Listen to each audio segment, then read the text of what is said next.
Unit 1, Lesson 5, The French Revolution. Today we're going to be talking about the French Revolution, a map of Europe in the 18th century.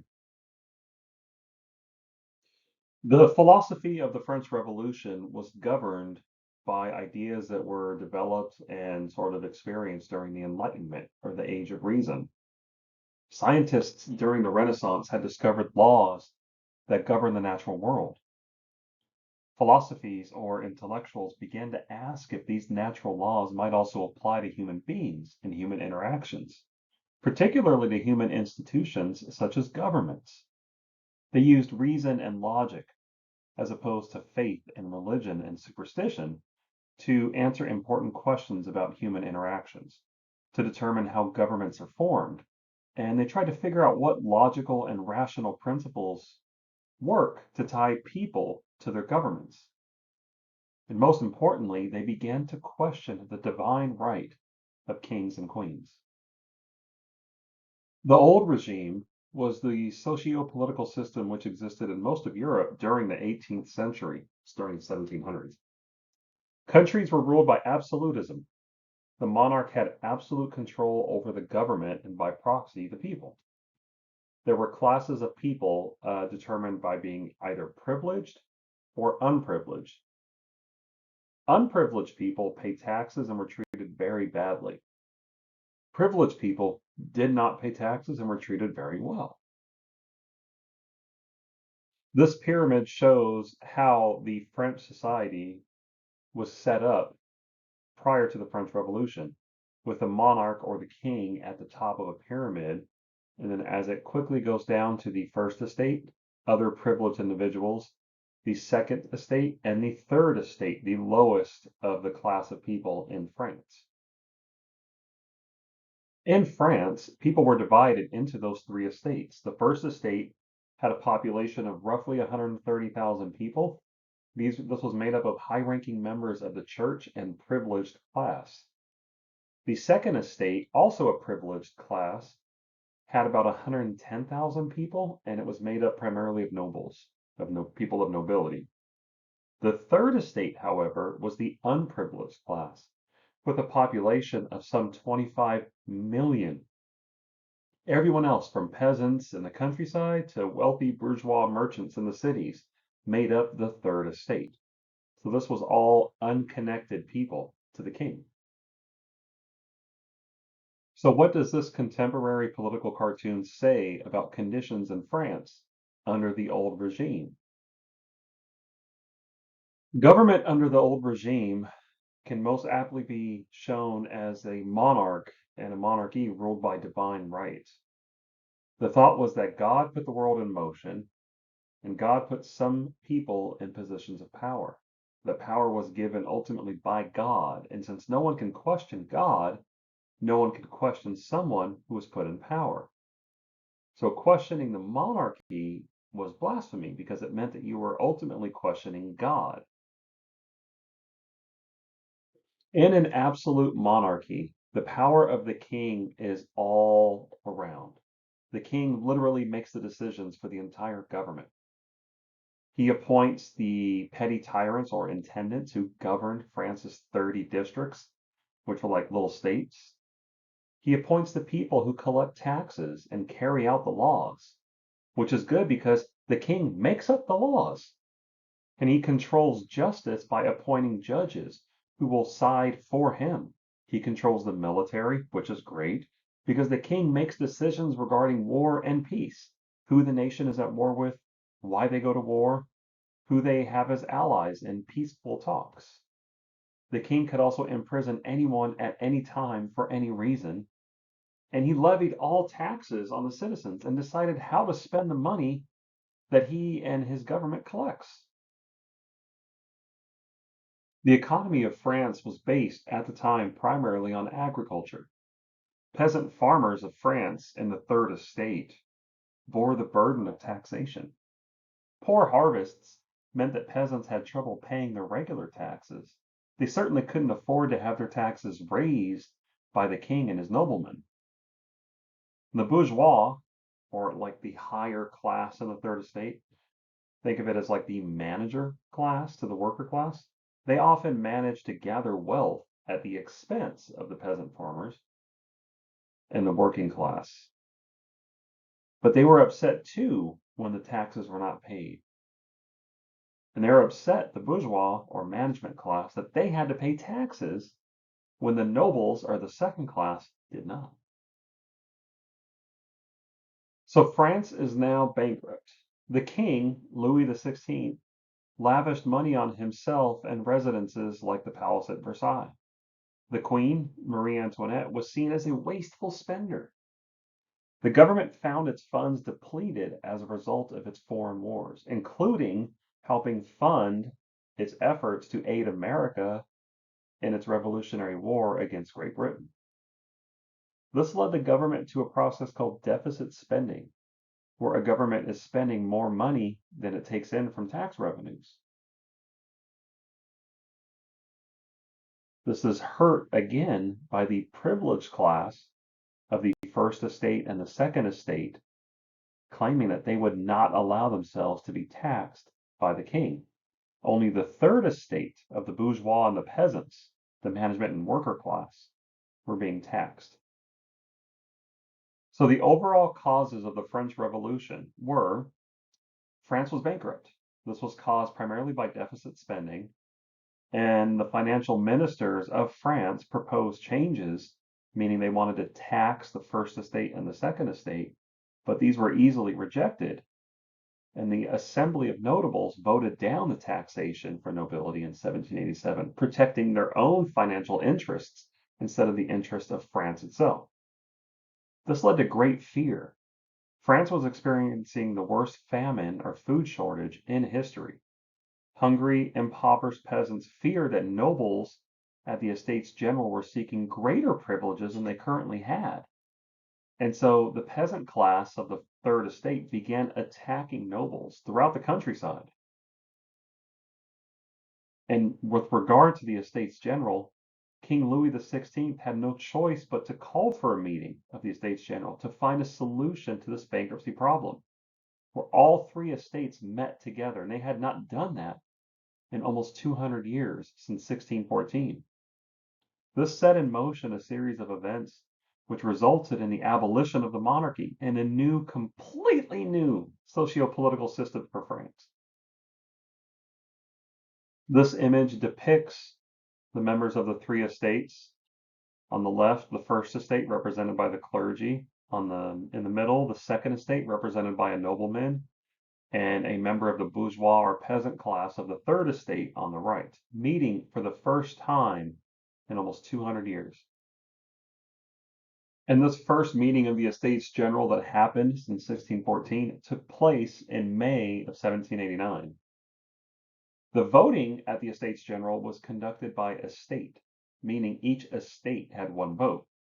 The first and second estates could operate as a block to stop the third estate from having its way, because each estate represented one voting interest, even though the third estate represented 99% of the French population. Representatives from the third estate demanded that voting be done by population. This would give the third estate a great advantage. This led to a deadlock where neither side would concede. The first estate at the Estates General equaled one vote, and it counted for 130,000 citizens. The second estate also equaled one vote, and it accounted for 110,000 citizens. But the third estate, while only equaling one vote, was supposed to count for over 25,000 citizens. This is why there was a discrepancy. This is why the third estate wouldn't go along with each estate gets one vote. This leads to the third estate declaring itself to be the National Assembly. The king responded by locking the third estate representatives out of the meeting. The third estate relocates to a nearby tennis court where its members vow to stay together and create a written constitution for France.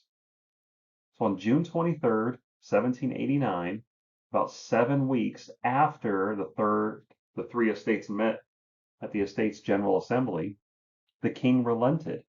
He ordered the three estates to meet together as the National Assembly and vote by population on a constitution for France. This is supposed to be a depiction of the tennis court oath as produced by Jacques-Louis David. And this brings us to the four phases or periods of the French Revolution, beginning with the National Assembly, to the Legislative Assembly, to the Convention, and to the Directory. King Louis XVI did not actually want a written constitution. He didn't want to have to sign anything that would be legally binding and that would limit his authority and power. When news of his plan to use military force against the National Assembly reached Paris on July 14, 1789, the citizens of France, the people, they stormed the Bastille. The people of Paris seized weapons from the Bastille, and Parisians organized their own government, which they called the Commune. Small groups or factions competed to control the city of Paris. And it wasn't just in the capital city of Paris. This uprising spread throughout France. Nobles were attacked.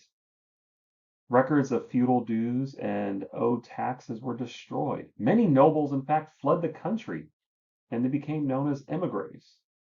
Louis himself was forced to fly the new tricolor flag of France and rid itself of the old symbols of monarchy.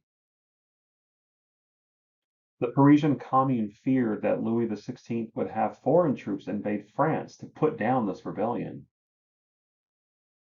After all, King Louis's wife, Marie Antoinette, was the sister of the Austrian emperor, and with Austria ready and prime to make an invasion and incursion onto French soil, a group of women attacked Versailles on October 5th, 1789, forcing the royal family to relocate to Paris along with the National Assembly. And they spent several years at the Tuileries Palace in Paris, almost in exile. So some of the changes that happened under the National Assembly were the abolishment of guilds and labor unions and the abolition of special privileges for the First Estate and the Second Estate. In addition, there was the Constitution of 1791, which at its essence was the Declaration of the Rights of Man, of all mankind, that sought equality before the law for all men. Many nobles left France and became known as émigrés, immigrants basically, because they didn't want to have their rights and privileges restricted. The National Assembly also sought reforms in local government, and the taxes were now levied based on one's ability to pay. So whether an individual was actually able to pay their taxes came into account, not just based on their living as a third estate member, as a farmer, as it were. Speaking of those declarations of the rights of man, they concerned individuals' freedom of religion and the freedom of speech, freedom of the press. They guaranteed property rights and the right of liberty, equality, and fraternity for all. They also sought to give people the right to create their own laws and the right to a fair trial under French law. This Constitution of 1791 ended special privileges for the churches, and their lands were seized, divided, and sold to peasants.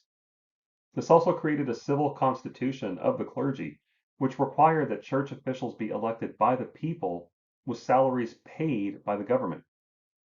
2/3 of all church officials fled the country rather than swear allegiance to this. The Constitution also saw that all feudal dues and tithes were eradicated, and all special privileges of that first and second class were abolished.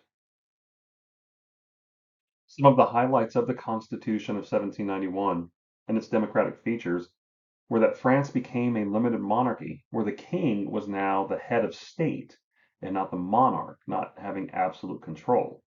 All laws were to be created by a legislative assembly. And feudalism, the time of lords and serfs, was abolished.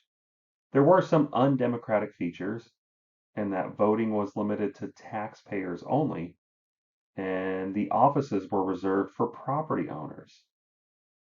This new government of France became known as the Legislative Assembly. The Legislative Assembly met in 1791 through 1792. This is when the royal family sought help from Austria. And in June of 1791, they were caught trying to escape to Austria. The nobles who fled the revolution and lived abroad as immigrants hoped that with foreign help, the old regime could be restored in France and they could regain their title and power and land. Church officials also wanted church lands, rights, and privileges restored. Some devout Catholic peasants even supported the church in regaining their rights, regaining their lands and privileges. The Legislative Assembly also saw the beginning of political parties representing different interests emerging. Those were the Girondists and the Jacobins. The Convention of 1792 met for the first time and sought to establish the first French Republic. They faced tremendous opposition, even domestic opposition and strife. First were the Girondists. They were moderates who represented the rich middle class of the provinces. And then the Jacobins, led by Marat, Danton, and Maximilien Robespierre, they represented the working class. This convention and the proposed French Republic also faced opposition from abroad, from countries like Austria and England, Holland, Prussia, Sardinia, and Spain, and they formed a coalition invading France to stop this first French Republic from happening. The convention was successful in formally abolishing the monarchy, with the thought that as long as the royal family lived, the monarchy could be restored, and with it, the rights of the church and of the nobles, the first estate and the second estate. So the convention and its leaders put the royal couple on trial for treason against France. The convictions were a foregone conclusion, meaning they were going to be found guilty of whatever the charges were. The king, Louis XVI, was guillotined on January 21st of 1793, and Marie Antoinette, she was guillotined on October 16th, 1793. Their daughter, Marie Therese, was allowed to go to Vienna in 1795. Since she could not become queen because of a Salic law that states females are not allowed to succeed the throne. Their son, Prince Louis Charles, Louis XVII, he was allowed to live but died in prison after being beaten and mistreated. An artist's depiction of the guillotine in the square before the Hotel de Ville in France. So after the convention, we have a period in time that's known as the Reign of Terror, led primarily by individuals who came to power through the National Assembly and the convention. And despite the military successes, the convention continued to face problems domestically. So Danton and his Jacobin political party came to dominate the French politics. They formed a committee of public safety headed by Danton himself and later Maximilien Robespierre. Those accused of treason against France were tried by the committee's Revolutionary Tribunal, so three-people court. During this time, September of 1793 through July of 1794, so around 11 months, approximately 15,000 people died on the guillotine. The guillotine itself, not just one but many, they became known as the National Razor, and a symbol of the Reign of Terror. Those who fell victim included innovative thinkers like Olympe de Gouges and Madame Jeanne Roland. And realizing that all these public executions were not exactly having the effect that they were meant to have, with 15,000 people, 15,000 French citizens being executed, members of the Girondist political party tried to end the Reign of Terror initiated by the Jacobin political party. This opposition to the Committee of Public Safety caused many in the Girondists to be tried and executed for treason, since they were working against the Committee of Public Safety. Eventually, even George Danton wanted to end the executions. He was the leader of the Committee of Public Safety and one of the original Jacobin members. So by trying to end the executions, Danton himself was tried and executed for treason. This allowed Maximilien Robespierre to become leader of the Committee of Public Safety. Under his watch, he continued the executions with an additional 40,000 French citizens being beheaded. The convention came to blame Robespierre for the Reign of Terror. Even though he didn't initiate it, he helped make it further and take it a step further. This brings us to the Thermidorian reaction. On July 27th of 1794, this officially ends the Reign of Terror. The convention itself sent Robespierre and other members of the Committee of Public Safety to the guillotine, where Robespierre himself was executed by a guillotine one day after the end of the Reign of Terror. With the foreign invaders vanquished and the Reign of Terror at an end, the convention was finally able to inaugurate its new constitution, its totally reworked constitution. So this was the constitution of the year of the Republic, 1795, and they created this directory of sorts. And so the government of France under the directory had an executive. These were 5 directors that were appointed by the legislature, not one individual. The legislature itself had 2 houses. The lower house had 500 members and they proposed the laws, while the upper house had 250 members and they were the individuals who voted on these laws. 2/3 of the legislature would initially be filled by members of the convention who helped create this new directory system. Some of those qualifications, the Girondists, the middle class party, had defeated the Jacobins in the working and peasant class party. So the Girondists' constitution stated that suffrage, or the right to vote, as well as the right to hold political office in the legislature or the executive, that those rights were limited to property owners. Some of the major changes that were brought about by the convention and this new constitution, the directory, were that 1, they adopted the metric system. They drew up a comprehensive system of laws that helped end debt imprisonment, establish a nationwide system of public education, and end slavery in the French colonies. However, what is true with most systems of government, the directory suffered from corruption and poor administration. The people of France grew poorer and more frustrated with the government. Despite, or perhaps because of these struggles, the French developed a strong feeling of nationalism. They were proud of their country and devoted to it. This national pride was fueled by military successes, and it would be a military leader, Napoleon Bonaparte, coming to power through a coup d'etat, who would end the 10-year period known as the French Revolution.